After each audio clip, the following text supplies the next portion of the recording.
विशेषज्ञता के अलावा doctor तेवानी Sant Hirdaram medical college of naturopathy और योग विज्ञान में प्रोफेसर हैं, जो 2009 से इस क्षेत्र में भविष्य के चिकित्सकों को प्रेरित कर रहे हैं। पिछले 5 वर्षों में उन्होंने BMJ open quality, Indian journal of medical ethics, international journal of yoga जैसी प्रतिष्ठित पत्रिकाओं में कई उल्लेखनीय प्रकाशन किए हैं। आज डॉक्टर तेवानी एक महत्वपूर्ण विषय पर अपनी बात हमारे साथ साझा करेंगे। योग और प्राकृतिक चिकित्सा के निजी अभ्यास के लिए समर्थन तंत्र। वे इस क्षेत्र में निजी अभ्यासों को स्थापित करने, बनाए रखने और विस्तारित करने के तरीके पर मूल्यवान दृष्टिकोण प्रस्तुत करेंगे, ताकि यह सुनिश्चित हो सके कि वे पनपे और समुदाय की प्रभावी रूप से सेवा करें। अब मैं आगे अभी सभागार में हमारे कुछ फैकल्टी मेंबर्स भी आए हुए हैं, इनकी स्वागत के लिए प्रोफेसर चंदन सिंह जी का मैं ही करूंगा स्वागत। प्राचार्य महोदय से आग्रह है कि आप चंदन सर को पुष्पगुच्छ भेंट करके स्वागत कराएं। आप द्रवगुण विभाग के एचओडी हैं आयुर्वेद में। डॉक्टर ब्रह्मानंद शर्मा जी, आप विभाग अध्यक्ष हैं स्वास्थ्य विभाग, आपका भी बहुत बहुत स्वागत है सर। हमारे UCS university college of homeopathy के प्राचार्य डॉक्टर नागर जी पधारे हैं, आपका भी बहुत बहुत स्वागत है। हमारे बीच में डॉक्टर रश्मि जी, आप एसोसिएट प्रोफेसर हैं स्त्री रोग प्रसूति विभाग में, आपका भी बहुत बहुत स्वागत है। और हमारे यूनिवर्सिटी कॉलेज ऑफ होम्योपैथी से कुमावत जी,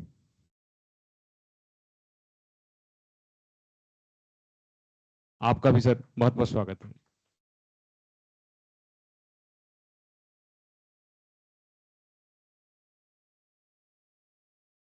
अब इन सत्र की शुरुआत करण खातर मैं माननीय तेवानी सर ने आग्रह करूं कि आप मंच ने आपरे ज्ञान सु फलीभूत कराओ। बहुत बहुत स्वागत सर आपरो।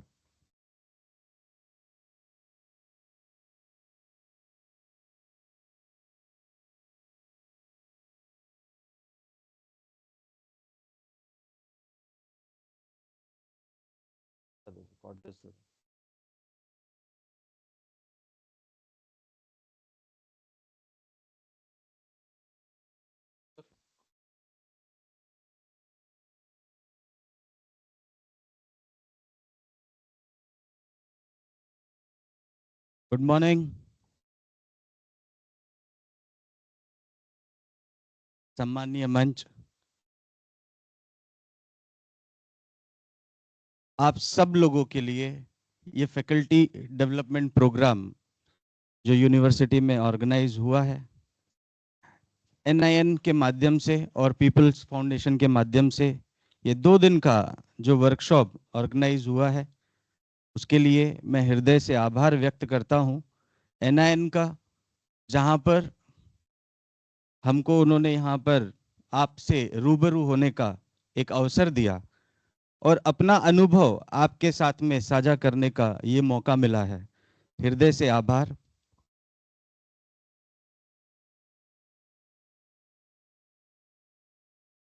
कल का सत्र आप सब लोगों ने अटेंड किए थे? सबने किए थे? सबने? तो कल से आज का सत्र डिफरेंट होने वाला है, क्योंकि कल सारा जो भी उनको आपको बताना था वो सब बता दिया। अब हमारे पास कुछ नहीं बचा है, तो हम नया कुछ बताने वाले हैं। और नया इस चीज पर आधारित होता है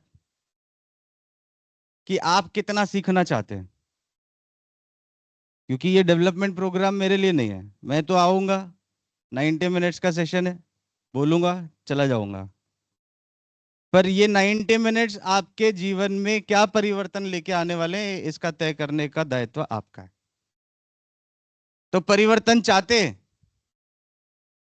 जिस हिसाब से आवाज आ रही है, आप लोग नहीं चाहते।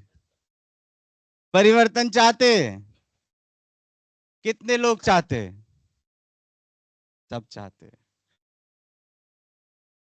आप सब लोग एक स्लाइड देख रहे होंगे जो स्क्रीन पे लगी हुई है। दो कोट हैं इसमें, जीने आए हो या तय आपको करना है। क्या लेना पसंद करोगे? हाँ,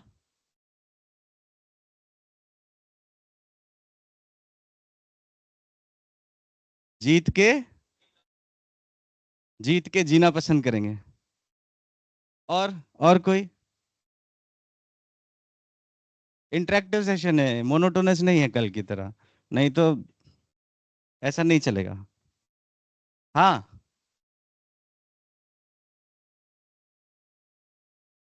जीते जीते जीतना है। अब ये तय आपके लिए कोई और नहीं करने वाला है। आप ये सोचोगे कोई और मेरे लिए सोचेगा, कोई नहीं सोचने वाला। इसके बारे में आपको ही सोचना है। दूसरा कोट सेशन चालू करने से पहले,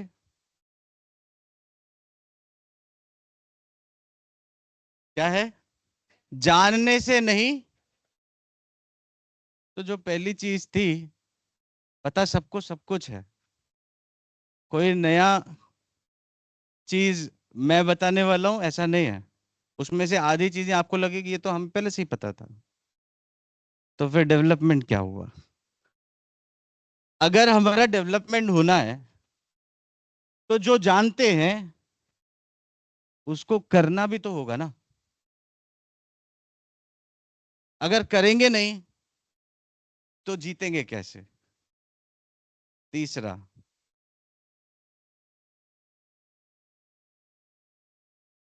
सारा खेल। कितने लोग सहमत करते हैं इस बात से? नहीं, जिन्होंने हाथ नहीं उठाया वो नहीं सहमत करते, सभी करते हैं। सारा खेल दिमाग का है। आप जो माइंडसेट बनाने वाले हैं वही आपको हासिल होने वाला है। अगर आपको लगता है मेरे से नहीं हो पाएगा तो दुनिया की कोई ताकत आपसे नहीं करा सकती। पर अगर आपको लगता है कि मैं ही कर सकता हूं तो आपको कोई रोक भी नहीं सकता, फिर आप ही कर सकते हैं। इसीलिए कहते हैं मन के हारे हार है, मन के जीते। तो जीतना है तो मन तो बनाना पड़ेगा ना, कि पहले जीतना है कि नहीं जीतना है। नहीं तो रात को सपना देखा था जीतने का, सुबह उठे तो याद आया अरे वो तो सपना था। अब ये लास्ट कोट है, इसके बाद आज का सत्र प्रारंभ करेंगे। क्या करने का है? दो ही ऑप्शन है, या तो जान लगा दो वो हासिल करने में जो आपने माइंडसेट बनाया था कि जीने आए हैं पर जीतेंगे, उसके लिए जान लगानी पड़ेगी। अगर आपने ये सोचा छोड़ो यार जाने दो क्या फर्क पड़ता है, थोड़ा पैसा कम ही कमाएंगे ना, हाँ, कोई फर्क नहीं पड़ने वाला, तो फिर चला जाएगा, फिर जीत नहीं पाएंगे। तो इसीलिए आज जो टॉपिक मेरे को दिया गया था वो था support system for private practice. जो सबसे बड़ा क्वेश्चन मार्क था कल के पहले सत्र में कि हॉस्पिटल नहीं है, प्रैक्टिस नहीं है, पढ़ते तो जा रहे हैं, पढ़ाते तो जा रहे हैं, पर कर नहीं पा रहे। तो मैं आज आपको करने के लिए ही बताऊंगा, क्योंकि यहां पर हम जो है आज करने के लिए बैठे हैं। इसीलिए पहले ही आपका माइंडसेट मैंने बना दिया कि क्या करने का है, जाने देना है कि जान लगानी है। जान लगानी है तो फिर ये 90 मिनट आपके हैं और मेरे हैं, इससे इस 90 मिनट को कोई नहीं ले सकता। इसीलिए मैं केवल यही चाहूंगा कि इस सेशन के बाद में एक टेक अवे मैसेज आप जो लेके जाएं वो आपका जीवन बदल दे। Thank you. मैं नेचुरोपैथी और योगा हॉस्पिटल से के नेचुरोपैथी और योगा के फैमिली बैकग्राउंड से भी आता हूं, और 1989 में Sant Hirdaram yoga and nature care hospital की स्थापना संत हिरदाराम साहेब जी ने करी थी। उस टाइम के विजन में उन्होंने ये देखा कि आने वाले समय में प्राकृतिक चिकित्सा और योग का के माध्यम से ही जीवन जीने की कला सिखाई जाएगी और लोग स्वस्थ होंगे और दवाओं के दुष्परिणाम से बचे रहेंगे। एक छोटे से कमरे से चालू हुआ था, टीन शेड का कमरा बनाया था 10 बाय 10 का, जहां पर सुबह को उपचार दिया जाता था महिलाओं को और शाम को उपचार दिया जाता था जेंट्स को। उससे आज विगत 35 वर्षों में, एक दिन में नहीं, कितने वर्ष, 35 वर्षों में 125 बेड का एमपी का सबसे बड़ा योगा और नेचुरोपैथी हॉस्पिटल भोपाल में है। Thank you. जैसा कि परिचय मेरा हो ही गया है, मैं मेडिकल डायरेक्टर हूं संत हिरदाराम योगा और नेचर केयर हॉस्पिटल का। और आज जो आपको मैं सपोर्ट सिस्टम के बारे में बताने वाला हूं, सपोर्ट मैकेनिज्म के बारे में बताने वाला हूं कि हम अपनी प्राइवेट प्रैक्टिस कैसे करें और उसके लिए क्या क्या लीगल ऑब्लिगेशंस हैं, क्या हम कर सकते हैं, नहीं कर सकते हैं, सारी चीजें मैं आपके साथ में शेयर करूंगा। और क्यों जरूरी है, क्योंकि फैकल्टी डेवलपमेंट प्रोग्राम में हमने कल 2 सेशंस देखे थे, डॉक्टर एकलव्य सर का देखा था और डॉक्टर राजेश कुमार सिंह जी का देखा था। दोनों सेशन में आपको अपॉर्चुनिटीज भी मिली थी कि कितनी सारी अपॉर्चुनिटीज हैं नेचुरोपैथी और योगा ग्रेजुएट्स के पास, और डेफिशिट एरिया भी देखा था कि हमको क्या चाहिए, वो है हमारी प्रैक्टिस, हॉस्पिटल्स नहीं है। तो उसके बारे में ही आज का ये सत्र फोकस्ड रहेगा। मिनिस्ट्री ऑफ आयुष के अंतर्गत योग और प्राकृतिक चिकित्सक आता है, Y represents to yoga and naturopathy. तो ये सारा एक अम्ब्रेला जो है, आयुर्वेद, योगा, नेचुरोपैथी, यूनानी, सिद्धा, होम्योपैथी, इसके अंतर्गत ही नेचुरोपैथी और योगा में क्या क्या हम कर सकते हैं और हमारे लिए क्या अपॉर्चुनिटीज हैं और क्या चैलेंजेस आए हैं, उनके बारे में तो हमने जाना ही है। पर स्कोप ऑफ प्रैक्टिस का अगर मैं बात करूं कि हमारे लिए क्या स्कोप है योगा और नेचुरोपैथी में अगर हम हैं, तो सबसे इंपॉर्टेंट चीजें, एक क्लिनिकल प्रैक्टिस हम कर सकते हैं, एकेडमिक्स में जा सकते हैं, रिट्रीट वेलनेस सेंटर्स में हम एज ए स्पा या एज ए वेलनेस कंसल्टेंट की तरह भी काम कर सकते हैं, रिसर्च फील्ड में हम जा सकते हैं, एडमिनिस्ट्रेशन फील्ड में भी हम आ सकते हैं, और इसके साथ में सबसे इंपॉर्टेंट प्राइवेट प्रैक्टिस जो है वो हम कर सकते हैं। तो आज का मुद्दा जो है वो है प्राइवेट प्रैक्टिस। जब कभी भी हम प्राइवेट प्रैक्टिस की बात करते हैं तो हमारे पास एक चीज आती है, वो है पेशेंट सेंट्रिक केयर। मतलब हम प्राइवेट प्रैक्टिस क्यों करना चाहते हैं? जो हमने पढ़ा है, जो हमने समझा है, जो हमने अपने करिकुलम के दौरान देखा, उसको हम प्रैक्टिकल इंप्लीमेंट कर सके, प्रैक्टिकली उसको इंप्लीमेंट कर सके और वो नॉलेज एक्सप्लोर कर सके। वो कहाँ कर सकते हैं हम? तो पेशेंट्स जो हैं वो कहाँ विजिट करेंगे? कॉलेज में आपके पास ट्रीटमेंट के लिए नहीं आएंगे, वो बाहर से ही पढ़ेंगे, ये कॉलेज है तो वो ट्रीटमेंट के लिए नहीं आएंगे। वो बाहर से पढ़ेंगे, क्लिनिक है तो वो आपके पास आएंगे। वो बाहर से पढ़ेंगे, हॉस्पिटल है तो वो आपके पास आएंगे। जब आपके पास आएंगे, जब उनके साथ आप बैठेंगे, उनके साथ बात करेंगे, उनकी परेशानी को समझेंगे, उनका ट्रीटमेंट करेंगे, तब जाके उनको लाभ होगा। तो आपका सक्सेसफुल प्राइवेट प्रैक्टिस क्लिनिकल्स जो है वो इम्प्रोवाइज होगा। और ये क्लिनिक्स और हॉस्पिटल्स कितने लोगों को लगता है कि एस्टैब्लिश करना आसान है या डिफिकल्ट है? कितने लोगों को लगता है आसान है?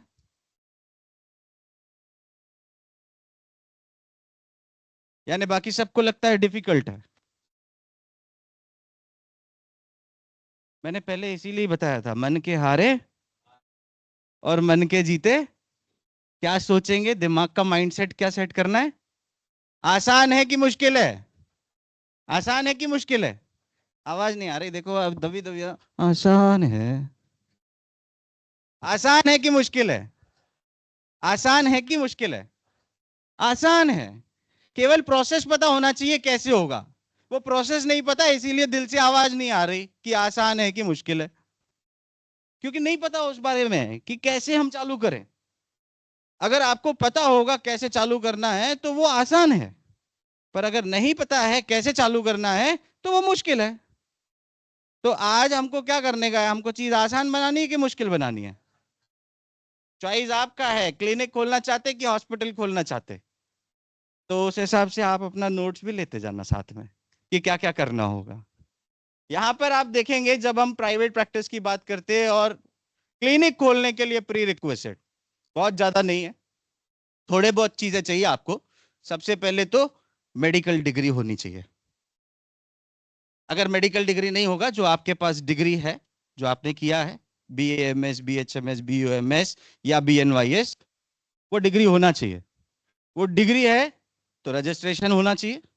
रजिस्ट्रेशन है तो आप प्रैक्टिस कर सकते हैं, और राजस्थान में तो है रजिस्ट्रेशन, है तो रजिस्ट्रेशन है, प्रैक्टिस भी कर सकते हैं, फिर भी नहीं करते हैं। तो अब क्या करने का है? अब करने की बारी है। अब क्या है? करने की बारी है। तो इसीलिए डिग्री आपके पास है, सर्टिफिकेट रजिस्टर आपने किया हुआ है। अब तीसरी क्या चीज आती है? आपको जगह चाहिए। जगह कहाँ से आएगी? यहाँ पर लैंड सस्ता है कि महंगा है? महंगा है, बहुत महंगा है। सबका घर बना हुआ है, सस्ता बना हुआ है कि महंगा बना हुआ है? रेंज है ना, उसमें एक कमरा तो मिल सकता है ना? नहीं, आपके घर के अंदर। हाँ, अगर आपके घर के अंदर एक कमरा हो, या आप एक कमरा ले सकते हो, तो आपको लोकेशन आइडेंटिफाई करनी है कि आप प्रैक्टिस कहां करेंगे। और सबसे आसान तरीका होता है, जब हम प्राइवेट प्रैक्टिस या क्लिनिकल प्रैक्टिस करते हैं ना, तो सबसे आसान होता है, सबसे पहला ख्याल आपके दिमाग में आएगा घर। क्योंकि घर में क्या करने का है? बाहर एक बोर्ड लगाने का है, डॉक्टर XYZ, जो भी नाम है, ये डिग्री है और इसमें मेरा मास्टरी है, या इसका मैं विशेषज्ञ हूं। आपने देखा होगा यहाँ पर राजस्थान में बहुत जगह, कॉलोनीज जहां पर है या जहां आप रहते होंगे, सराउंडिंग में आपको MBBS क्लिनिक्स दिखती हैं? दिखती हैं? एक गली छोड़ के 2 गली के बाद में फिर से आपको क्लिनिक दिखेगा। फिर आप मार्केट में जाएंगे, फिर आपको क्लिनिक दिखेगा। फिर आप थोड़ा सा दूर जाएंगे तो आपको दिखेगा। दिखेगा कि नहीं दिखेगा? क्या रहता है वहां पर? बड़ा सा बोर्ड लगा हुआ होता है, नाम लिखा हुआ होता है। तो आपकी पहचान कैसे बनेगी? जब आप डिस्प्ले करोगे। आप डिस्प्ले नहीं करोगे तो नहीं पता चलेगा। अभी मेरी पहचान कैसे बनी? जब मेरे को उन्होंने इंट्रोड्यूस किया तभी मेरी पहचान बनी, तभी आप लोगों को पता चला कि मैं डॉक्टर गुलाब हूं। नहीं तो वहां बैठा था तो पता ही नहीं चल रहा था कौन है डॉक्टर गुलाब। हाँ, मेरे को मिला sir. Thank you sir, thank you. आप समझे मेरी बात? पहचान बनानी है तो कैसे बनेगी? जब डिस्प्ले करेंगे ना, तो डिस्प्ले क्या करने का है? अपना नाम डिस्प्ले करने में कैसी शर्म। चलो क्लिनिक नहीं है, घर तो है ना, घर में सोफा तो रखा है ना, बाहर क्लिनिक का बाहर नाम लिख दो केवल। जब आपका नाम लिखा हुआ है और समय लिख दो जो आपके पास समय अवेलेबल है। भाई मैं 6 से 7 में ही देखूंगा, 7 से 8 में देखूंगा। मिलना चालू करो। जब मिलना चालू करोगे उनका विश्वास बनेगा। जब विश्वास बनेगा तो वो आपको कुछ देंगे। क्या देंगे? गिफ्ट, पैसा देंगे।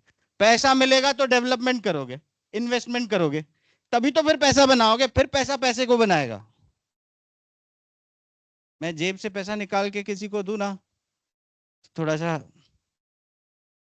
दिल भारी हो जाता है, मेरे को देना पड़ रहा है। पर मेरे को जेब में मिलता जाए और मेरे को निकाल के देता जाऊं तो आसान है कि नहीं? तो जब आपको मिलेगा तब आप देंगे। तो यहां पर लोकेशन आइडेंटिफाई किया, आपके घर के एड्रेस प्रूफ का क्या प्रूफ चाहिए? लाइट का बिल, बिजली का बिल, आधार कार्ड, और क्या चाहिए? एड्रेस प्रूफ चाहिए। उसके बाद में आपको अगर यहां पर एप्लीकेबल लॉ है, लोकल गवर्नमेंट, लोकल अथॉरिटीज से परमिशन लेना है, और अगर एप्लीकेबल लॉ नहीं है तो क्लिनिक चालू करने के लिए तो आप घर में वैसे भी कर सकते, मार्गदर्शन देने के लिए, क्योंकि आपके पास तो रजिस्ट्रेशन है ना, वही सबसे बड़ा वैलिड है। और उसके बाद में इंफ्रास्ट्रक्चर, तो मैंने आपको बताया जैसे जैसे पैसा आएगा इंफ्रास्ट्रक्चर बनता जाएगा। एक रूम में क्या करने का, टेबल कुर्सी डालने का, बीपी अपरेटस रखने का है, बैठना है, एक पेशेंट का चेयर लगा दो, कुर्सी लगा दो, एक एग्जामिनेशन टेबल हो सके तो लगा दो एग्जामिन करने के लिए, ताकि क्लिनिक की तरह दिखे। और इसमें अगर आप इन्वेस्टमेंट करना भी चाहोगे, नहीं है, चलो मान लो इंफ्रास्ट्रक्चर पे खर्चा करना है, तो कितना मैक्सिमम खर्चा करोगे? टेबल कुर्सी, बीपी अपरेटस, स्टेथ और एग्जामिनेशन टेबल पे 50,000। 50,000 इन्वेस्टमेंट है, वो 50,000 एक साल में आराम से निकल आएगा। जब हम किसी किसी छोटे से पौधे को लगाते हैं ना, वो ये भाव, किस भाव से लगाते हैं हम कि बड़ा होगा, और बड़ा होके,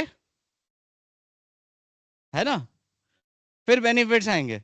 तो आप पहला बीज तो लगाओ, जब आप बीज लगाओगे तब वो अपने आप बड़ा होगा।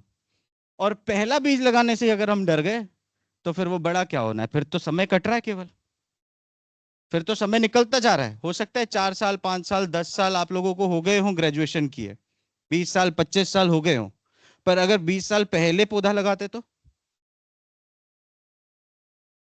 हाँ, तो आज लगा देंगे तो आने वाले 20 साल में तो मिलेगा ना, 100% मिलेगा। तो आज जो करना है आज करना है, कल के भरोसे मत रहना कि कल से करूंगा। विचार लाना है मन में, आज ही लाओ, आज ही करना है। उसके बाद में ये फंड आपने जनरेट करके डाल दिया, अब आपको डिपेंड करता है कि और इसका कितना विस्तार करना है। अगर विस्तार करने की बात करते हो तो क्वालिटी स्टैंडर्ड्स आएंगे। फिर क्वालिटी स्टैंडर्ड्स दो चीजों पे फोकस करते हैं, एक तो क्वालिटी केयर, जो आप उनको ट्रीटमेंट देंगे, जो आप उनको चिकित्सा दे रहे हैं उसका गुणवत्ता, और दूसरा है पेशेंट सेफ्टी। वो है आपका पेशेंट आपके पास आने में सुरक्षित महसूस करे, सेफ्टी उसका होना चाहिए। और जब ये क्वालिटी स्टैंडर्ड्स पे काम करते हैं तो आज का समय मैं आपको बता रहा हूं रिवॉल्यूशनरी समय है, जहां पर पेशेंट को अपने जेब से पैसा खर्च करने की आवश्यकता नहीं है। इंश्योरेंस कंपनी बैठी है कि तुम चिंता मत करो, मैं तुम्हारा ख्याल रखूंगी, मुझे प्रीमियम देते रहो। बहुत, यहां पर हर किसी को है हेल्थ इंश्योरेंस, यहां सबको, मैक्सिमम लोगों को है ना। आपको क्या लगता है कि जब कोई तकलीफ हो शरीर के अंदर तो आप कैश पैसा देना पसंद करेंगे, या वो सोचेंगे कि इंश्योरेंस में कवर हो जाए? क्योंकि प्रीमियम भरा है ना। तो जब प्रीमियम भरा है इंश्योरेंस का, तो आपके पास अगर इसका अनुबंधन हो जाता है, इनपैनलमेंट हो जाता है, तो फिर आपके पास पेशेंट आएगा ना उपचार लेने के लिए कि ये लो मेरा इंश्योरेंस में क्लेम कर देना, और आपको इंश्योरेंस कंपनी वाला पैसा देगा। तो आपका पैसा नहीं जा रहा है कहीं पर, कहीं भी आपका पैसा नहीं जा रहा है। आपको ये लगे कि नहीं मैं इंश्योरेंस से अगर हो जाऊंगा तो मेरे को तो पैसा नहीं मिला, उसको तो उसने दे दिया ट्रीटमेंट। जितने का भी ट्रीटमेंट आप दोगे, 5,000, 10,000, 15,000, 20,000, 50,000, 1 लाख, 2 लाख, 6 लाख, 10 लाख, जितने का भी ट्रीटमेंट दोगे, वो इंश्योरेंस कंपनी आपके क्लिनिक, आपके बैंक अकाउंट में दे देगी। तो जब पैसा आएगा वहां से भी तो विस्तार और ज्यादा होता जाएगा। तो क्लिनिक खोलने के लिए तो ये बेसिक चीजें चाहिए, करने की इच्छा, बस सबसे पहली चीज। वो आ रहे हैं ना, पिक्चर अभी बाकी है, अभी तो हम शुरुआती दौर में है ना। पहले यहां पर मन बनाते हैं कि बेसिक स्टेप, पहला बेबी स्टेप कि मुझे करने का है, फिर कहां तक पहुंचने का है उसके बारे में मैं जानकारी दूंगा। यस, तो पहला स्टेप क्लियर हो गया, क्लिनिक खोलने का है। तो अब बात करते हैं अगर हॉस्पिटल खोलने का है, आपके पास थोड़ा बहुत फंड है, थोड़ा बहुत मतलब ज्यादा नहीं, ये यही कुछ समझो 1 लाख से 5 लाख के बीच में, तो भी आप ये मत सोचो कि 150 बेड का हॉस्पिटल वो 5-6 लाख में खुल जाएगा, नहीं खुलेगा। और ना ही वो एक दिन में बन जाएगा, ये भी याद रखो। ये प्रोसेस है। आज विजन देखोगे तो आने वाले 4 साल बाद वो विजन का पहला फेज क्लियर होगा। आने वाले 4 साल के बाद में पहला फेज क्लियर होगा, फिर सेकंड फेज, थर्ड फेज, तो ये फेजेस में डेवलप होता है। और यहां पर मेन चीजें जो क्लिनिक में चाहिए वो इसमें चाहिए ही चाहिए, पर इसके साथ में कुछ और अलग चीजें चाहिए। जैसे अगर राजस्थान गवर्नमेंट में क्लिनिकल एस्टैब्लिशमेंट एक्ट है तो वहां पर रजिस्टर करना है नर्सिंग एक्ट में, जहां पर आपको वो परमिशन देते हैं नर्सिंग होम खोलने की, क्लिनिक चलाने की, वहां से आपको क्लियरेंस लेना होगा। या अगर आपका लोकल, और जैसे मान लीजिए आप लैंड ले रहे हैं, आपके पास सफिशिएंट फंड्स हैं, आप अलग से ही कहीं पर नया कुछ हॉस्पिटल खोल रहे हैं, तो लैंड ले रहे हैं तो लैंड के डॉक्यूमेंट्स होने चाहिए। वो डॉक्यूमेंट्स क्या क्या चाहिए? अगर हॉस्पिटल विस्तार, तो जैसे यूनिवर्सिटी के पास तो लैंड का कोई कमी नहीं है, और यहाँ फंड्स का भी कोई प्रॉब्लम नहीं होगा आज की तारीख में। ये पहला प्रिंसिपल इन्वेस्टमेंट होगा जो मैं आज आपको सबमिशन यहाँ पर दे रहा हूँ, कि अगर यहाँ पर राजस्थान गवर्नमेंट में 15 कॉलेजेस हैं BNYS के और हॉस्पिटल नहीं है, तो ये एक इनिशिएटिव यूनिवर्सिटी में हो सकता है हॉस्पिटल एस्टैब्लिशमेंट करने का। कितना एग्जीक्यूशन होगा ये थॉट प्रोवोकिंग है, ये हमको हमारे दिमाग में रखना है, पर कैसे एग्जीक्यूशन होगा वो यहाँ पर यूनिवर्सिटी के नॉर्म्स के आधारित कर सकते हैं। पर इसके लिए क्या क्या रिक्वायरमेंट्स होंगी वो मैं आपको लिस्ट आउट कर देता हूं, जो बेसिक रिक्वायरमेंट हॉस्पिटल चलाने के लिए हमको चाहिए। जब हम स्टेचरी डॉक्यूमेंट्स की बात करते हैं तो यहाँ पर हॉस्पिटल चलाने के लिए लैंड डॉक्यूमेंट्स होने चाहिए, लैंड का ओनरशिप सर्टिफिकेट होना चाहिए, अप्रूव्ड लेआउट होना चाहिए हमारे पास, building completion certificate, municipal party में जो हम रिसिप्ट देते हैं, जो टैक्स भरते हैं हम नगर निगम को, उसका रिसिप्ट चाहिए, रजिस्ट्रेशन चाहिए क्लिनिकल एस्टैब्लिशमेंट एक्ट में या नर्सिंग होम में। और अगर आपका कॉलेज है तो एफिलिएशन, जैसे हमारा जो हॉस्पिटल है वो टीचिंग हॉस्पिटल है, तो टीचिंग हॉस्पिटल कॉलेज से एफिलिएटेड भी है, कॉलेज से अटैच्ड है, तो कॉलेज का एफिलिएशन होना चाहिए। तो यहाँ पर तो यूनिवर्सिटी है तो एफिलिएशन तो है ही, और रजिस्टर्ड सोसाइटी या फर्म कोई चला रही है तो उसका रजिस्ट्रेशन होना चाहिए, उनके रजिस्टर्ड मेंबर्स का लिस्ट होना चाहिए या बायलॉज होने चाहिए। ये 10 डॉक्यूमेंट बेसिक हैं। उसके बाद में फिर जैसा जैसा इंफ्रास्ट्रक्चर वैसे वैसे लाइसेंस, अगर इलेक्ट्रिकल इंस्टॉलेशन है तो इलेक्ट्रिकल इंस्टॉलेशन सर्टिफिकेट चाहिए, लिफ्ट है तो लिफ्ट लाइसेंस चाहिए अगर एप्लीकेबल है यहाँ पर, नहीं तो A क्लास कॉन्ट्रैक्टर्स जो हैं वो सर्टिफाई करते हैं गवर्नमेंट के कि आपका जो लिफ्ट है वो सेफ है ऑपरेशनल ऑपरेशन करने के लिए, तो उसको आप चला सकते हैं। ये परमिशन लीगल परमिशंस हैं जो हॉस्पिटल चलाने के लिए चाहिए। अगर जनरेटर है तो जनरेटर लाइसेंस चाहिए, और एग्जीक्यूटिव लिस्ट मैंने जैसे बोला यूनिवर्सिटी मेंबर्स या कॉलेज का या हॉस्पिटल के जो गवर्निंग बॉडी है उनका लिस्ट होना चाहिए अप्रूव्ड। अगर यहाँ पर आप कोई भी ट्रीटमेंट दे रहे हैं जैसे तो उसमें जो बायोमेडिकल वेस्ट निकल रहा है, जो वेस्ट आप जनरेट कर रहे हैं, उसका एक पॉल्यूशन बोर्ड से NOC मिल रहा है, वो NOC हमारे पास होना चाहिए, और कलेक्टिंग एजेंसी जो आपका मेडिकल वेस्ट लेके जाएगा। उसके बाद में फायर का अगर ऑर्गेनाइजेशन है, बिल्डिंग बनाएंगे तो उसमें फायर फाइटिंग सिस्टम भी लगाएंगे, क्योंकि सेफ एनवायरनमेंट देना है पेशेंट्स के लिए भी और स्टाफ के लिए भी। पता चला जिस ऑर्गेनाइजेशन में मैं काम कर रहा हूँ वहाँ फायर फाइटिंग सिस्टम है ही नहीं, कल को अगर वहां पर इंसिडेंट्स कोई होता है फायर का और मैं ही सेफ नहीं हूँ, तो मैं सेफ नहीं हूँ तो बच्चे सेफ कैसे, पेशेंट सेफ कैसे? तो इसीलिए ये सेफ्टी प्रोटोकॉल है। फायर NOC होना चाहिए।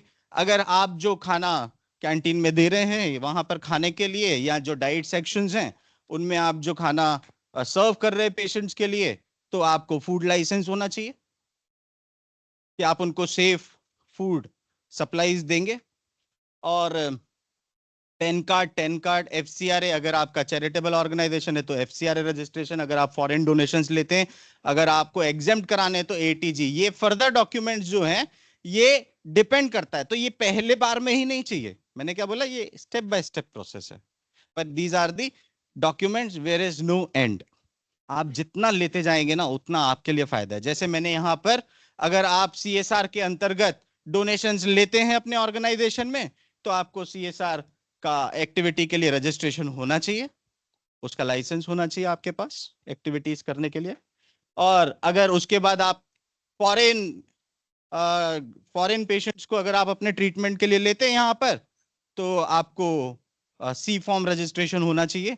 और आजकल इसका जो विस्तार किया गया है, जो PMO से लॉन्च हुआ, heal in India, heal by India, सुना है आप लोगों ने? Heal in India, heal by India. तो जो हमारे ट्रेडिशनल मेडिसिन हैं, उनका अगर कोई भी बाहर से यहाँ पर ट्रीटमेंट लेने के लिए अगर वो आते हैं, heal in India, heal by India, यानी इंडियन मेडिसिन से अगर वो ट्रीटमेंट लेते हैं, तो ये मेडिकल वैल्यू ट्रैवल में आता है, और जिसमें उनको रजिस्टर करके वो सर्च कर सकते हैं कि कौन सा हेल्थ फैसिलिटी जो है वो up to the mark, quality standards, patient safety को ध्यान रखता है। और उनका एक पोर्टल बना हुआ है, तो आप कहीं पर भी कभी भी ये जब मौका मिले आपको, तो आप सर्च करके देख सकते हैं, जिसमें आपको पता चलेगा कि आपको कोई भी ढूंढ सकता है ट्रीटमेंट के लिए, अगर आपका हॉस्पिटल लोकेशन इंफ्रास्ट्रक्चर बना हुआ है तो। नहीं तो डॉक्टर XYZ को कोई नहीं ढूंढने वाला। तो इसीलिए मैंने क्या कहा, पहले डिस्प्ले, अगर डिस्प्ले करेंगे ना तो ही लोग जानेंगे। तो वो डिस्प्ले से कहां तक डिस्प्ले होगा, फिर कोई भी आपको सर्च कर सकता है, कोई भी आपको ढूंढ सकता है। और जैसे ही आपके ये लीगल कॉम्प्लायंस होते गए, आपके ये सारे रजिस्ट्रेशंस होते गए, उसके बाद में आप सेंट्रल गवर्नमेंट हेल्थ स्कीम के अंतर्गत रजिस्टर कर सकते हैं। तो ये 30th स्टेप के बाद में आता है मैडम। इंश्योरेंस कंपनीज का पहले 30 डॉक्यूमेंट लीगल होंगे तो हम इंश्योरेंस में एंटर कर सकते हैं। It is applicable for both, वो आगे और बताऊंगा मैं, है ना। तो अब यहां पर सेंट्रल गवर्नमेंट हेल्थ स्कीम के अंतर्गत आप रजिस्टर कर सकते हैं, यानी पहली अपॉर्चुनिटी आपके पास खुल गई, जहां पर जितने भी सेंट्रल गवर्नमेंट के एम्प्लॉइज हैं वो आपके पास ट्रीटमेंट लेने आते हैं, आयुष वेलनेस सेंटर्स में, क्लिनिक्स में या हॉस्पिटल में, उनका कैशलेस ट्रीटमेंट होगा। उनको अपनी जेब से 1 रुपया नहीं देना है, आपको पैसा सेंट्रल गवर्नमेंट देगी। जैसे ही आप उनका बिल क्लेम करेंगे तो आपके पास पैसों की कमी नहीं होने वाली है। पहले का टाइम अलग था, जहां ऐसा लगता था कि इस फील्ड में पैसा नहीं है, और मेरा रिसर्च ही है कि पैसा जनरेट कैसे करना है, कि आपको कभी भी ये मन में ना हो कि अरे देखो वो लोग जो है ना इतना MBBS करते, ये करते, लाखों कमाते हैं, हमने क्या किया, हमने तो कुछ भी नहीं कर पाए, हम तो वही 20,000, 25,000, 30,000 की, 50,000 की नौकरी कर रहे हैं। उसके लिए बेस बनाना पड़ेगा। अगर बेस बनेगा, फाउंडेशन होगी, तभी उसका एक्सपेंशन होगा, नहीं तो एक्सपेंशन नहीं होगा। तो यहां पर उसके बाद में आप आर्मी लोगों से उनका जो एक्स सर्विसमैन है उनके साथ टाई अप कर सकते। तो ये भी प्रोसेस में आगे बताऊंगा, पर ये लीगल डॉक्यूमेंट्स हैं जो कि इनिशियली यहां मेंशन किए। क्योंकि आप क्लिनिक खोल तो लेंगे, आपको भी लगेगा सर तो आए थे 90 मिनट्स का बोल, कुछ परिवर्तन होगा, उनके कहने पे हमने एक क्लिनिक आज बना लिया, आज हॉस्पिटल बना लिया। अब हॉस्पिटल तो चल नहीं रहा, क्लिनिक तो चल नहीं रहा, अब क्या करें, भूल जाएं वो 90 मिनट, बंद कर देते हैं। हाँ, सबसे पहला ख्याल मन में क्या आएगा, बंद कर दो यार। बंद नहीं करना है। सस्टेनेबिलिटी, आपका सस्टेनेबिलिटी किसके ऊपर डिपेंड करता है, जो आप क्लिनिक खोल रहे हैं, जो हॉस्पिटल खोल रहे हैं, उसमें क्या स्टेप्स होंगे। तो पहला स्टेप है आपका कि पहले तो क्लिनिक या हॉस्पिटल को रन करना है। रन करेंगे तो उसका प्राइम ऑब्जेक्टिव क्या है कि वो कम्युनिटी नीड्स को फुलफिल करे। और कम्युनिटी नीड में क्या है? आज कम्युनिटी में जो नॉन कम्युनिकेबल डिजीजेस हैं, लाइफस्टाइल डिसऑर्डर्स हैं, उनके पेशेंट्स आपको हर कहीं मिल जाएंगे। तो आपको क्या प्रोवाइड करना है? उनको केयर प्रोवाइड करना है, उनको हेल्थ प्रोवाइड करना है। ये नीड है, ये आप फुलफिल कर रहे हैं। बहुत बेसिक तरीके से समझा रहा हूं मैं कोई भी ऐसे टर्म्स नहीं बोल रहा कि जहां पर आपको लगे कि मुश्किल है। नहीं, आपको क्या करने का है? जहां पर डायबिटीज वाले पेशेंट है वहां डायबिटीज क्लिनिक, कल हमारे डॉक्टर साहब ने, डॉक्टर राजेश कुमार सिंह ने सब बताया कितनी क्लिनिक्स खोल सकते हो, कौन कौन सी फील्ड में खोल सकते हो। तो उनमें से आप कोई सा भी पिक कर लो कि मैं डाइट काउंसलिंग की क्लिनिक खोलता हूं, मैं डायबिटीज की खोलता हूं, मैं मेटाबॉलिक डिसऑर्डर की खोलता हूं।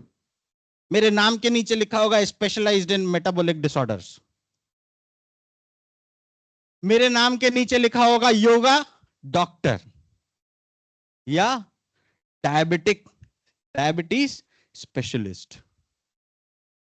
चॉइस आपका है, आपकी रुचि किस में, आपको किसका क्लिनिक खोलने का है, आप किस में सबसे बेहतर हो उसका क्लिनिक खोलो।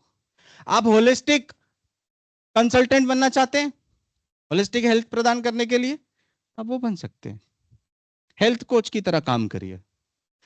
आपके पास अपॉर्चुनिटीज बहुत हैं, पर वो कम्युनिटी नीड में आपको फुलफिल होना चाहिए। और तीसरा जो सबसे इंपॉर्टेंट है, हमें पेशेंट्स का फ्लो मेंटेन करना है। फुटफॉल तो हो, हॉस्पिटल खोल लिया, पेशेंट नहीं आ रहा है तो फिर भी सस्टेनेबिलिटी नहीं है। नहीं, हॉस्पिटल खोल लिया, इंफ्रास्ट्रक्चर में पैसा लगा लिया, क्लिनिक खोल दिया, 50,000 खर्चा भी कर दिया बहुत मुश्किल से, पेशेंट नहीं आ रहा। तो इसको, पेशेंट फ्लो को मेंटेन करने के लिए दूसरे फैक्टर्स आते हैं जहां पर आपको मल्टीमीडिया ऑप्शंस लेने होंगे, नेटवर्किंग करना होगा आपको। हो सकता है कि कुछ एडवर्टाइजमेंट्स भी करनी पड़े कि आपको जाने पहले लोग कि ये फैसिलिटी आपकी लोकेलिटी में अवेलेबल है, तभी तो वो अप्रोच करेंगे आपके पास। और उसके बाद में फिर फोर्थ और फिफ्थ स्टेप जो है वो आता है हमारा इस प्रोसेस के कंप्लीट गोल्स अचीव करने में, एक सक्सेसफुल हॉस्पिटल और क्लिनिक को रन करने में। वो है एडेप्ट क्वालिटी स्टैंडर्ड्स और for patient safety and quality care. ये आपका गोल अचीव। जिस दिन आपका गोल अचीव हो जाएगा इन दो चीजों पे, क्वालिटी केयर और पेशेंट सेफ्टी पे, आपके हॉस्पिटल में ना फंड्स की कमी होगी, ना पेशेंट्स की कमी होगी, ना आपकी क्लिनिकल प्रैक्टिस में कहीं डेफिशिएंसी हो, कुछ नहीं होगा। सक्सेसफुल प्रैक्टिशनर आप बन जाएंगे। पर ये 5 स्टेप्स को प्रोसेस में लेके आने के लिए करने की इच्छा मन में आपको पैदा करनी होगी। ये आप तय करेंगे कि मुझे ये गोल अचीव करना है कि नहीं करना है। और जब आप ये अचीव करने के लिए प्लान कर लेंगे, फिर आता है सपोर्ट सिस्टम। आपको सपोर्ट कहां कहां से मिलेगी? पहले कोई सपोर्ट नहीं करता, होता है ना, आप 2 सीढ़ी चढ़ोगे, वो बोलेगा आना जरा मेरे पीछे, खींच लेगा आपको नीचे। फिर आपको जाते हुए देखेंगे, 4 स्टेप चढ़ ली, अरे वो देख 4 स्टेप चढ़ गया, बुला, आवाज लगा उसको, फिर उसको नीचे उतार दोगे। पहले सपोर्ट नहीं मिलेगी, पहले तो आपका डेडिकेशन चाहिए कि मुझे करने का है। और जब आप सक्सेस की राह पर चलेंगे और ऐसा लगेगा कि सक्सेसफुल हो रहे हैं, फिर 4 लोग मिल जाएंगे जो आपको साथ देंगे, बोलेंगे चलो यार मेरा भी कुछ सहयोग करवा दो इसमें, मैं भी आपको मदद करता हूं। तो वैसे ही various support system in private practice. फिर आ जाता है एग्जिस्टेंस आपका ministry of AYUSH, ministry of health and family welfare, और जो मैंने इसमें इंपॉर्टेंट रोल रखा है क्वालिटी स्टैंडर्ड्स का, क्योंकि आप 5th के बाद में ही गोल अचीव करेंगे। तो 3 तक तो आपको 2 चीजें सपोर्ट कर सकती हैं, पर तीसरे के लिए फिर आपको सबसे इंपॉर्टेंट है क्वालिटी स्टैंडर्ड्स होना।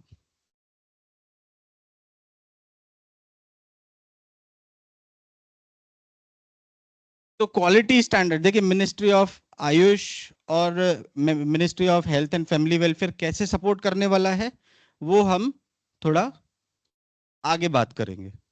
पर सबसे पहले जब हम बीच में इसको क्वालिटी स्टैंडर्ड्स को ले आए हैं तो इसके बारे में बात करते हैं कि क्वालिटी स्टैंडर्ड्स हैं क्या। क्वालिटी गुणवत्ता को निरीक्षण करने के लिए या आपका गुणवत्ता जांचने के लिए कुछ गवर्नमेंट की बॉडीज हैं, जैसे quality council of India, international society of quality in health care स्क्वा, six sigma certification या एक्रेडिटेशन। अगर आप जैसे हम यहाँ पर अगर देखें कॉलेज में तो आपका नैक का इंस्पेक्शन होता है। नैक होता है, क्या है नैक?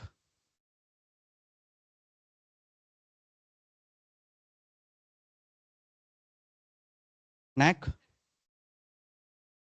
एक्रेडिटेशन बॉडी है जो आपके यहाँ की एजुकेशन सिस्टम को एक्रेडिट करती है कि इस कॉलेज का स्टैंडर्ड A+ है, A++ है, कितना है, राइट? तो ये जब एक्रेडिटेशन सिस्टम्स आते हैं, वैसे ही हॉस्पिटल्स हेल्थ केयर सिस्टम में भी ऐसे एक्रेडिटेशन बॉडी हैं जो आपको सर्टिफाई करती कि इस हॉस्पिटल का, इस क्लिनिक का standard up to the mark है, जहां पर अगर पेशेंट जाएगा तो उसका ट्रीटमेंट जो है वहां पर गुणवत्ता के साथ में होगा और वहां पर मरीजों को कभी भी कोई समस्या, कोई परेशानी नहीं होगी, उनको कोई भी आपके हॉस्पिटल में आने से उनको कोई नुकसान नहीं होगा, सेफ एनवायरनमेंट है। वैसे ही क्वालिटी काउंसिल ऑफ इंडिया जो है ये एम करती है एजुकेशन, हेल्थ केयर और मैन्युफैक्चरिंग, ये एक ब्रॉडर स्केल है। फिर इन्होंने एक स्पेसिफाई कर दिया, जैसे स्क्वा का मैं बता रहा था, ये इंटरनेशनल सोसाइटी है, तो ये थ्रू आउट द कंट्री, बाहर भी ये research collaborations, education, health care system को जो है वो सर्टिफाई करते हैं, ये एजेंसी है। तो one in the same umbrella, उसी अम्ब्रेला में ही आ रहे हैं। उसके बाद सिक्स सिग्मा भी एक क्वालिटी स्टैंडर्ड्स के ऊपर जो है डिफाइन, मेजर, एनालाइज, डिजाइन, उसके बाद वेरीफाई, वो आपके पूरे प्रोसेसेस चेक करते हैं और उसके बाद में सर्टिफाई करते हैं।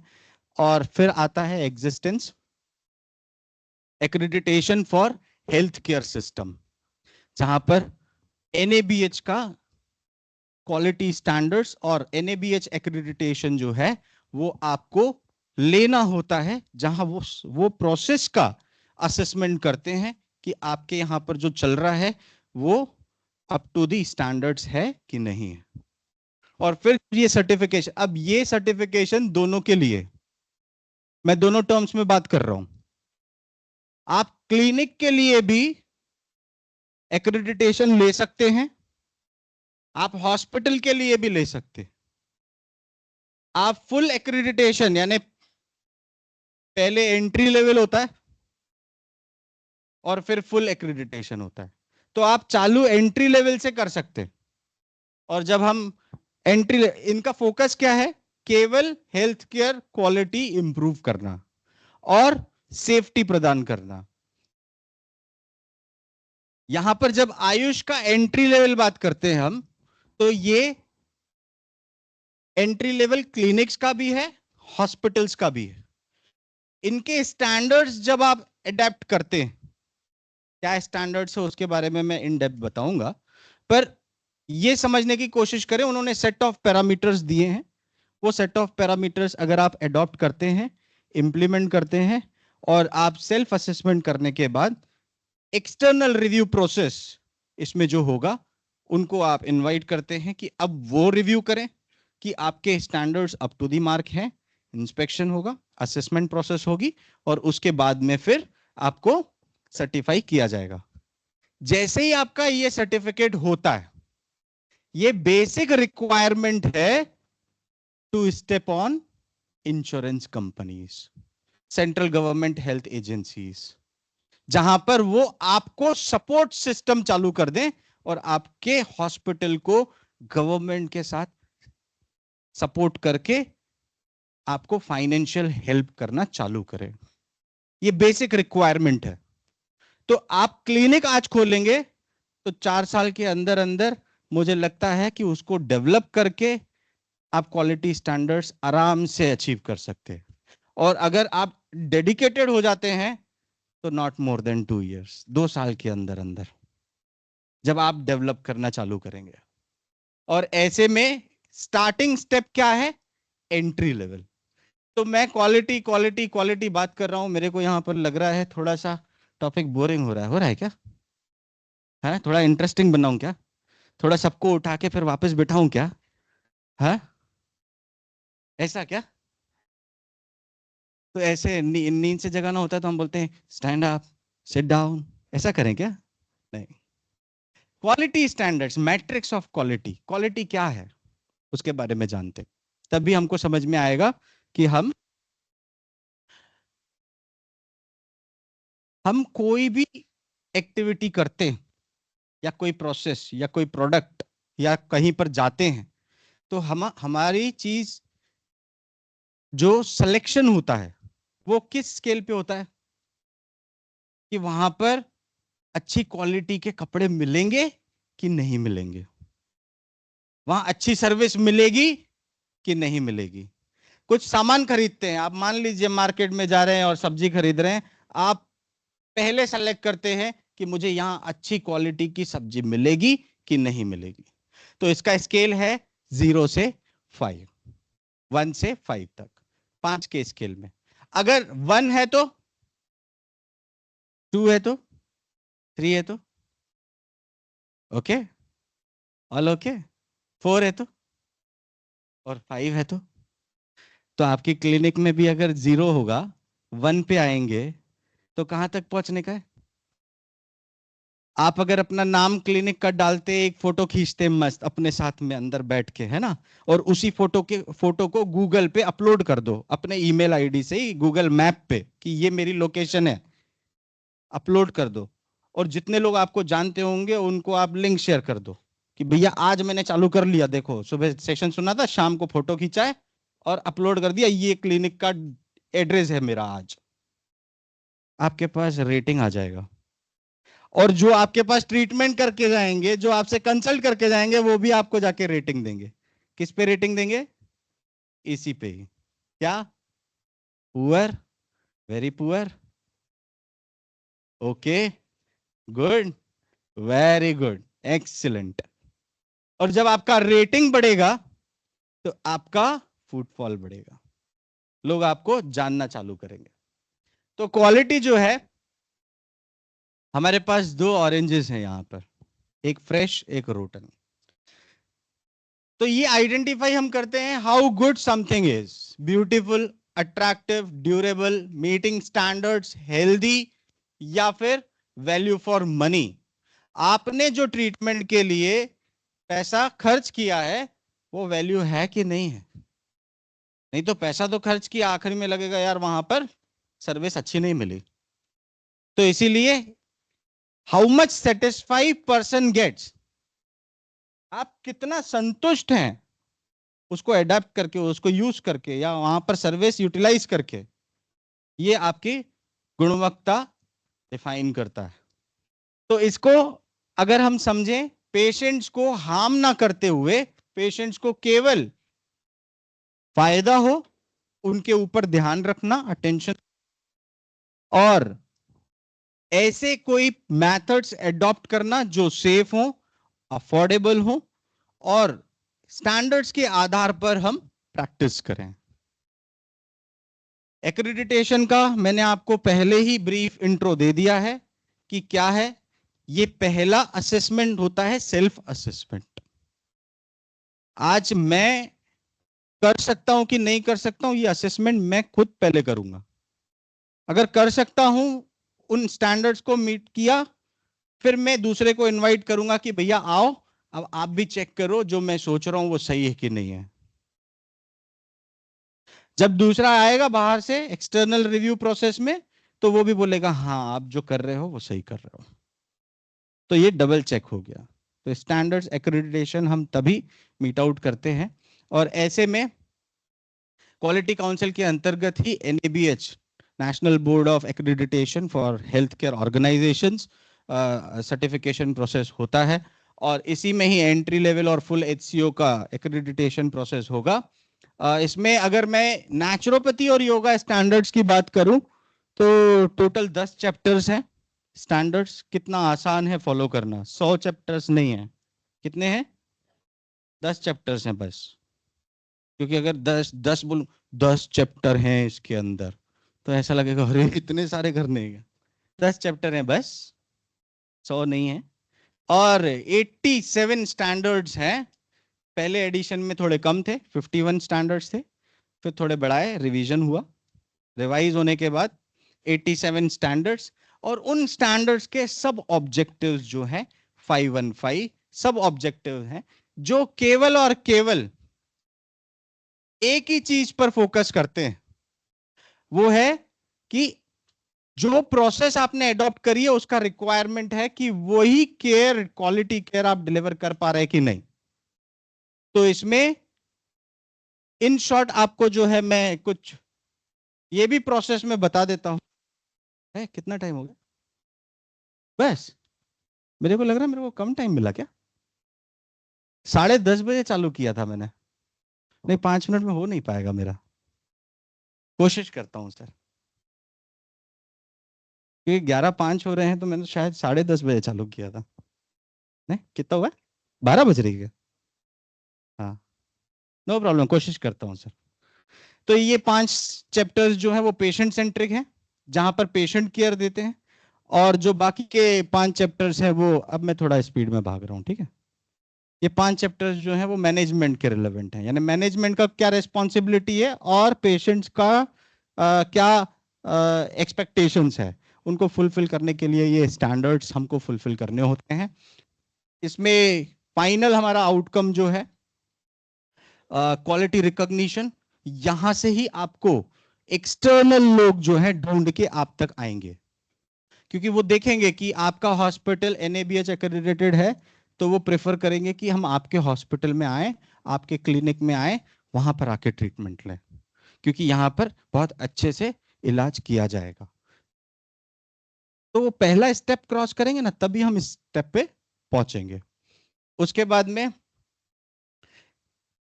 Documentation process, safe environment provide करना, ट्रेनिंग स्टैंडर्ड्स देना, सेफ्टी रखना पेशेंट्स का, फैमिली का, विजिटर्स का जो आपके पास आ रहे हैं, और अगर कोई कंप्लेन हो रही है तो उसको हैंडल करना। ये कुछ क्वालिटी मेजर्स हैं। यहाँ पर आपको मेडिकल रिकॉर्ड रखना होता है, पेशेंट का जो भी आपको उसने कंप्लेन बताया उसका कॉन्फिडेंशियलिटी मेंटेन करते हुए रिकॉर्ड रखेंगे। इंसिडेंस अगर कुछ होता है, फॉल का इंसिडेंस होता है या बर्न का इंसिडेंस होता है या फायर का इंसिडेंस होता है, उसका डॉक्यूमेंटेशन करना है और करेक्टिव और प्रिवेंटिव एक्शन करने का है, ताकि इन फ्यूचर वापस से ये परेशानी, ये इंसिडेंस ना हो। इंसिडेंस जो है 3 कैटेगरी में होते हैं, नियर मिस, एडवर्स और सेंटिनल। कोई बता पाएगा क्या मेरे को, नियर मिस क्या होता है? चूक हो गई।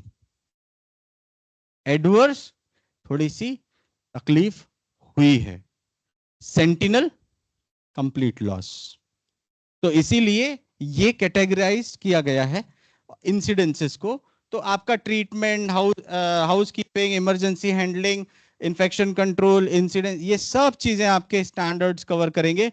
तो यहाँ पर जो है मैं कुछ आपको कंपैरेटिव में अपने हॉस्पिटल के फोटोग्राफ्स के फॉर्म में ही दिखा देता हूँ और आगे जल्दी बढ़ते हैं। तो यहाँ पर safety for family, patient, staff, visitors, आप उनको अगर वल्नरेबल पेशेंट है तो आप उसको साइड रेल्स के साथ में बैठ देंगे, या कंप्लेन बॉक्स आपका है या फर्स्ट एड है वो डिस्प्ले होना चाहिए। एंटी स्किड मैट्स हो कि कोई आपके हॉस्पिटल में आके पहले ही दिन आए और गिर गया फिसल के और उसका हड्डी टूट गया, तो ऐसा नहीं होना चाहिए। आपके क्लिनिक में आने से उसको और ज्यादा नुकसान नहीं होना चाहिए, आपके पास वो समाधान के लिए आ रहा है तो उसको नुकसान नहीं पहुंचना चाहिए। ये सेफ्टी स्टैंडर्ड्स में हम लोग ध्यान रखते हैं। उसके बाद में क्लीनिंग, डेफिनेटली क्लीनिंग है, उसके ऊपर बायोमेडिकल वेस्ट का है, उसके ऊपर कुछ पेशेंट सेफ्टी का डिस्प्ले में भी हम इंस्ट्रक्शंस लगाते हैं कि कहाँ पर आपको ध्यान रखने का है, ताकि वो विजुअल से ही ध्यान रखे। और कहीं पर अगर उसको सपोर्ट करने की आवश्यकता है तो ग्रैब बार्स लगाते हैं। ये कुछ सेफ्टी स्टैंडर्ड्स में ही कवर होता है।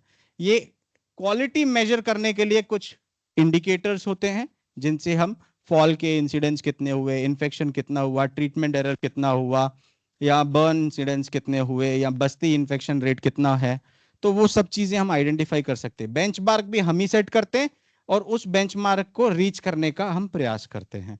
तो ये कुछ स्टैंडर्ड्स हैं जो बेंचमार्क हमारे हॉस्पिटल में सेट है, जिसके कारण से जो चेंजेस हुए और डेवलपमेंट हुआ है। तो इसमें ये स्लाइड जरूर मैं कवर करूंगा, अपॉर्चुनिटी और चैलेंजेस। अपॉर्चुनिटी जो है वो सर्विस डिलीवरी में ज्यादा होगा, रेवेन्यू जनरेशन होगा, अगर क्वालिटी अच्छा है तो आपका पैसा इनकम बढ़ेगा, और पेशेंट सेफ्टी होगा, फुटफॉल कम होगा, मेडिको लीगल इम्यूनिटी, आपके ऊपर कभी भी कोई मेडिको लीगल केस नहीं होगा क्योंकि आपने पूरे प्रोसेस को अडॉप्ट करके उसका ट्रीटमेंट किया है, तो यू आर सेफ, उसका आपको इम्यूनिटी मिलेगा। उसके बाद में जो है डेफिनेटली वो दूसरों को भी रेफरल देंगे, तो एक जना आएगा खुश होके जाएगा तो 10 को भेजेगा, और 10 को भेजेगा तो पहले एक ही पैसा दे रहा था, आप 10 देंगे, है ना। तो धीरे धीरे फिर ये चीजें जो है ना इम्प्रोवाइज होती जाएंगी। कुछ चैलेंजेस आते हैं कि जब भी हम स्टैंडर्ड्स की बात करते हैं तो एक लेथार्जीनेस आ जाता है, या इंफ्रास्ट्रक्चर की प्रॉब्लम हो जाती है, या सस्टेनेबिलिटी का प्रॉब्लम आ जाता है। तो ये चीजें जो है ना हमको थोड़ी सी ध्यान रखनी है। और सबसे बड़ा है डर। डर क्या? कि अरे यार बहुत पैसा खर्च होगा, नहीं लेने का है, ऐसे ही कर रहे ना करते, नहीं, वो पैसा आपको रिटर्न मिलेगा, विथ इंटरेस्ट वापस मिलेगा। विश्वास रखिएगा, जितना आप एनएबीएच पे पैसा लगाएंगे ना अपने हॉस्पिटल का क्वालिटी इंप्रूव करने के लिए, उससे डबल पैसा आपको रिटर्न मिलने वाला है। क्यों? क्योंकि आपको सपोर्ट मैकेनिज्म एक्टिवेट हो जाएगा आपके यहां पर, फिर आपको सरकार सपोर्ट कर रही है, फिर वो आपका एक प्रकार से सरकारी अस्पताल की तरह आपका अस्पताल चल रहा है, जहां पर आपको फंड्स का कभी कमी नहीं होगा। ये फेस करना है ऑडिट को, ट्रांसफॉर्मेशन होगा, तो कुछ ट्रांसफॉर्मेशन यहाँ पर आप देख सकते हैं। पहले हमारा हॉस्पिटल ऐसा दिखता था और अब ऐसा दिखता है। उसके बाद में ये इनसाइड व्यू है, डिफरेंस। उसके बाद में ये यहाँ पर कुछ इंसिडेंसेस फॉल के बचाने के लिए जो हमने चेंजेस किए, रिसेप्शन का जो मॉडिफिकेशन और जो एम्बियंस वैसा क्रिएट करना है वो करते हैं कुछ स्टैंडर्ड्स के। डॉक्यूमेंटेशन जहाँ पर मैनुअल था वहाँ पर हम लोगों ने पूरा इलेक्ट्रॉनिक मीडिया के माध्यम से वो सारा करने लगे। पहले मैनुअली हमारे पास कोई भी पेशेंट का डेटा नहीं रहता था। हम ट्रीटमेंट प्रिस्क्राइब कर देते थे, डायरी लेके आता था पेशेंट, रोज लिख देते थे, रोज लेके जाता था, और फिर दूसरे दिन लेके आता था, फिर लिख देते थे, चले जाते थे। हमसे पूछते थे कितने पेशेंट्स को ठीक किया, हम बोलते थे पता ही नहीं हमें, रजिस्टर रखते थे केवल। इतने रजिस्ट्रेशन हुए, पूरे साल में 5,000 पेशेंट आए, बोलते थे कौन सी बीमारी क्या है, अब याद ही नहीं, डायरी में लिखा, अब भूल गए, भेज दिया डायरी, अब डायरी कहाँ से लाएं, कौन सी बीमारी क्या है, क्या आया, कुछ नहीं पता। पर अब सब चीजें डॉक्यूमेंट होने से रिसर्च का आपको अपॉर्चुनिटी एक्सप्लोर हो जाता है। उसके बाद में कुछ सेफ्टी प्रोटोकॉल्स,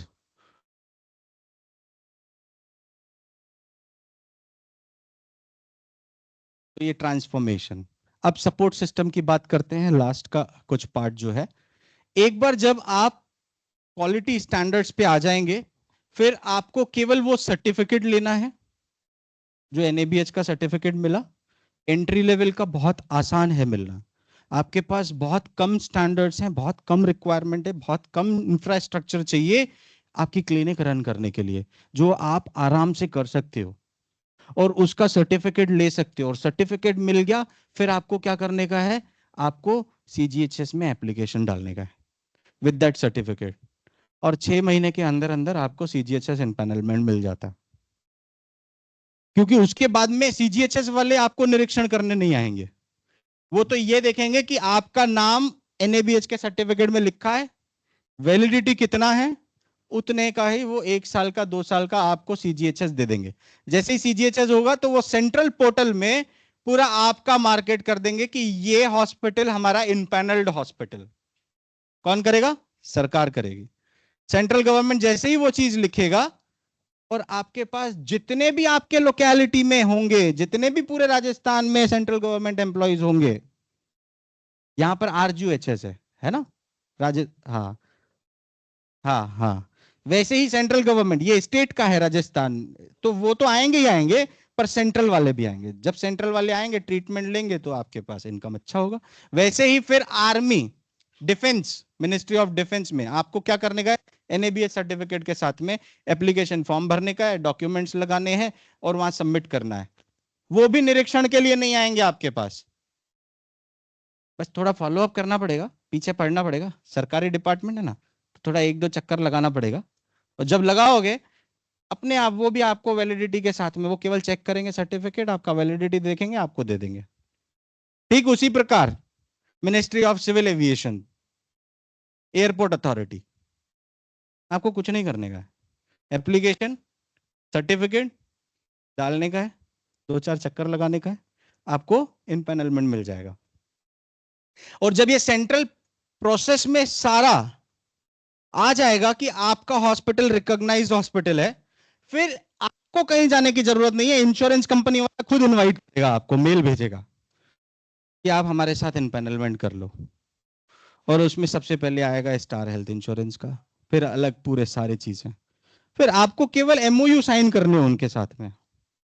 मैं जितना आसान ये प्रोसेस बता रहा हूं, ये इतना आसान ही है, इतना आसान ही है ये, क्योंकि मैंने किया है। इसीलिए मैं आपको इस सेशन में यही मोटिवेट कर रहा हूं कि आप भी कर सकते। जब मैंने किया है तो आप कर सकते ना।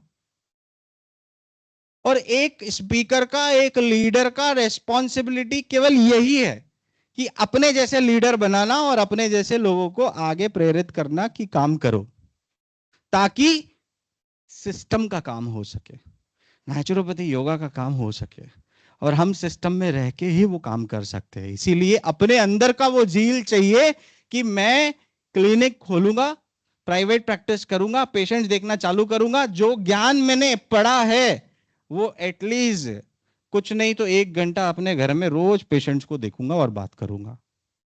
हो सकता है आपको फ्री कैंप्स लगानी पड़े स्टार्टिंग में, ताकि भीड़ इकट्ठी हो। जब भीड़ आएगी, एक्सपीरियंस होगा बात करने का, देखने का, ट्रीटमेंट का, उनका नब्ज देखने का, सब चीजें, तो फिर आपका और क्लिनिकल प्रैक्टिस अच्छा होता जाएगा। वैसे ही मिनिस्ट्री ऑफ आयुष आपको सपोर्ट करता है रिसर्च एक्टिविटीज के लिए। सेंट्रल हमारा जो काउंसिल है, central council of research in yoga and naturopathy, ये आपको रिसर्च एक्टिविटीज के लिए सपोर्ट करता है। तो ये सपोर्ट मैकेनिज्म में आपका एक इंपॉर्टेंट फैक्टर है। NIN, आज हम फैकल्टी डेवलपमेंट प्रोग्राम में है, सपोर्ट किया तभी हम एक साथ सब बैठ पाए हैं इधर। तो ये सपोर्ट मैकेनिज्म है जो आपका एक्टिवेट हो जाता है आपके हेल्थ केयर ऑर्गेनाइजेशन के लिए, जो आपके community reach programmes, outreach programmes को स्पॉन्सर करता है, जहां पर आप फ्री कैंप्स लगाते हैं।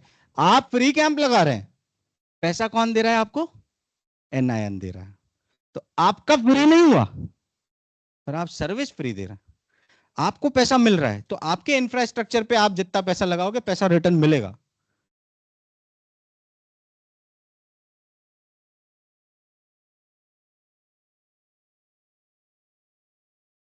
शायद समय हो गया होगा।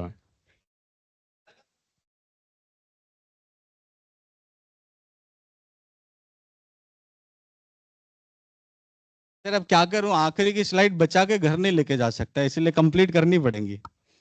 मुरारजी देसाई और institute of yoga, ministry of Ayush, ये भी आपको सपोर्ट करेगा। और उसके बाद में एक्स्ट्रा म्यूरल रिसर्च की जब हम बात करते हैं, तो मिनिस्ट्री ऑफ आयुष ने एक पोर्टल बनाया हुआ है, पता नहीं कितने लोग इसके अवेयर होंगे, but Ayush NGO portal. Ayush NGO portal पे 2 चीजें आपको एक्टिवेट मिलेंगी, एक आयुर्ज्ञान, आयुर स्वास्थ्य।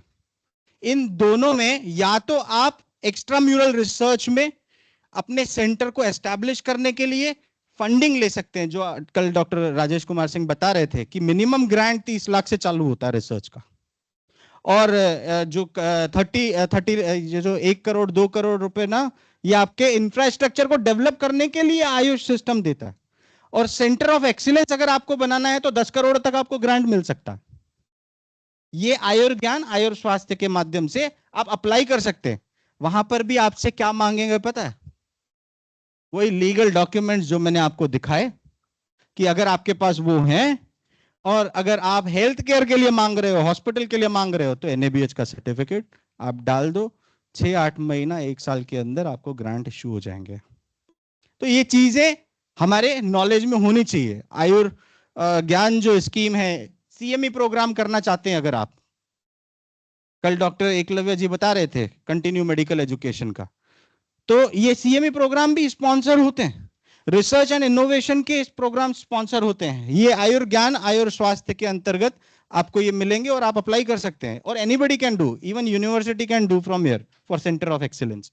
बहुत सारी चीजें हैं जो नहीं पता होने के कारण से हम वो रीच नहीं कर पाते, वो हासिल नहीं कर पाते। तो ये चीजें हमको अचीव करनी है। अभी जो नेशनल आयुष मिशन है NAM, इसके अंतर्गत वेलनेस सेंटर्स जो ओपन अप हो रहे हैं, और मेरे ख्याल से NIN का भी एक है, आयुष ग्राम करके एक है। तो आप एक पूरा कम्युनिटी, एक ग्राम बना सकते हैं, और एक नोबल वो एक रिफ्लेक्शन दे सकते हैं कम्युनिटी को। डिपेंड करता है हम जैसे कुछ लोग जो इस सिस्टम को इसमें करने के लिए पूर्ण समर्पण भाव से जब आ जाएंगे ना, तो मैं आपको बता रहा हूं, आज यहाँ पर 90 लोग अगर हम लोग बैठे हैं फैकल्टीज, वैसे ही जैसे क्लिनिक का बोला, मेरे को विश्वास है 90 में से 9 क्लिनिक तो खुल जाएंगे। अब हो सकता है 90 के 90 भी खुल जाएं। ये जान लगा दो या जाने दो, आपके ऊपर तय करता है, मेरे ऊपर नहीं। मैं तो चला जाऊंगा, मेरा फ्लाइट है रिटर्न। पर आपको तय करना है यहां पर क्या करने का। क्योंकि देखो, आपके ग्रेजुएट्स निकल रहे, बच्चे निकलते जा रहे हैं, ग्रेजुएट बनते जा रहे हैं, 15 कॉलेज प्रोड्यूस करता जा रहा है और करता जाएगा आने वाले टाइम में विदाउट हॉस्पिटल। तो एक ही ऑप्शन बचता है, वो है आपका क्लिनिक रजिस्ट्रेशन। हर एक गांव में, हर एक गली में, हर एक शहर में, हर एक एरिया में अगर आपके क्लिनिक खुल जाएंगे, तो आपको कभी भी प्राइवेट प्रैक्टिस पेशेंट देखने की कहीं दिक्कत होगी ही नहीं। और जब नहीं होगी तो आप सोचिए कितनी क्लिनिक्स बन सकती हैं। तो मेरे ख्याल से ये तो मैंने बता दिया। Yes, we are going to close with a closing statement by this video. इसको मैं एक्सप्लेन नहीं करूंगा, समझदार के लिए इशारा काफी है।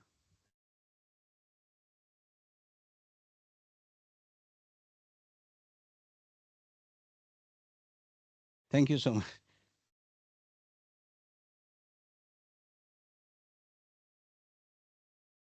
बाकी बाकी की जानकारी के लिए आप वेबसाइट विजिट कर सकते हैं। और ये एक philosophy, science behind philosophy of nature की और एक बुक लिखा हुआ है, अमेजॉन पे अवेलेबल है। अपने स्टूडेंट्स के लिए आप रेफर कर सकते हैं। कुछ मोटिवेशनल वीडियोस है, मैं एज अ मोटिवेशनल स्पीकर हूं, तो आप अगर यूट्यूब पे केवल डॉक्टर गुलाब राय तिवानी नाम डालेंगे तो आपको कम से कम 500-600 वीडियोस मिल जाएंगे। तो उनमें से आपके काम का जो हो वो आप देख के यूज कर सकते हैं।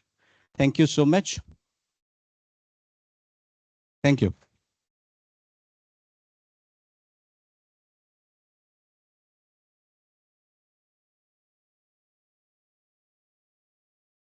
बहुत बहुत धन्यवाद सर। आज जिस सरल तरीके से आपने एक नई शिक्षा भावी पीढ़ी को दी है, हमें आशा है कि जो हमारी भावी पीढ़ी है, जो हमारे नेचुरोपैथी डॉक्टर्स हैं, आयुर्वेदा डॉक्टर्स हैं, होम्योपैथी डॉक्टर्स हैं, वो सभी आपके बताए मार्ग को साथ लेकर के चलते हुए, साथ चल कर के एक नए मुकाम पर इस पैथी को, इस जगत में